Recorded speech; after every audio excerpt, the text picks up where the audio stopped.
Sir Topham Hatt's railway was coming to an end. "We shall miss you," said Sir Topham Hatt. Then he turned his attention to all the other engines. "My railway is very busy, and I'm pleased with you, but you need help. A diesel is all that's available. Please do your best to avoid any disturbances." "What does that mean?" whispered Duck. "That means this diesel is difficult," snapped James. And he was. The diesel surveyed the shed. "Not bad. I've seen worse. At least you're all clean." The engines glared. "It's not your fault, but Sir Topham Hatt should scrap you and get engines like me. A fill of oil, a touch on the starter, and I'm off. No bother, no waiting. They have to fuss round you for hours before you're ready." The engines were furious. Next morning, they held an indignation meeting round the turntable. "Disgraceful." "Disgusting." "Despicable." "To say such things to us," cried Donald and Douglas, "is to teach him a lesson we'd be wanting. Now how do we do it?" Their chance came sooner than expected. The diesel was purring comfortably. An inspector watched a fitter making final adjustments. The wind tugged at the inspector's hat. The diesel was ready. "Look at me, Duck and Stepney. Now I'll show you something." He rolled proudly toward his coaches.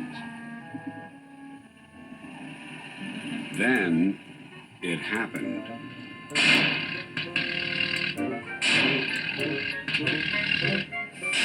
Shaking and spluttering, the diesel stopped.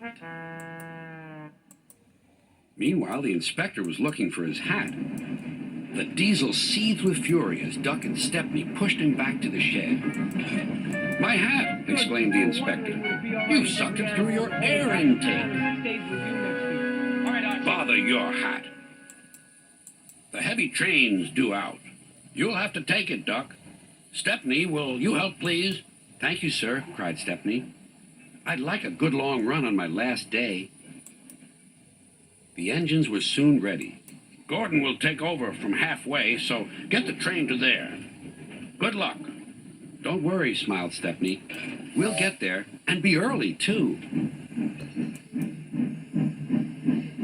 The cavalcade moved carefully over the rails and out to the open line. "Now for a sprint," puffed Stepney. "I'm ready when you are," replied Duck. Soon they were whizzing through Edward Station. And next they charged at Gordon's Hill beyond.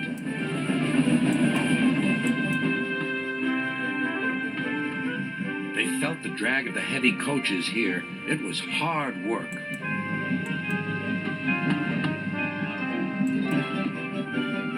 At last they were running smoothly along the line toward the big station.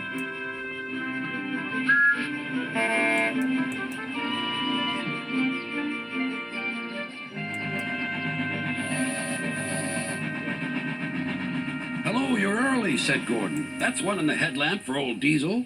James says he's sick as boiler sludge and sulking in the shed.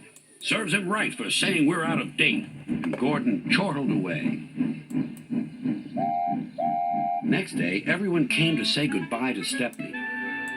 "Come back and see us soon," whistled the engines.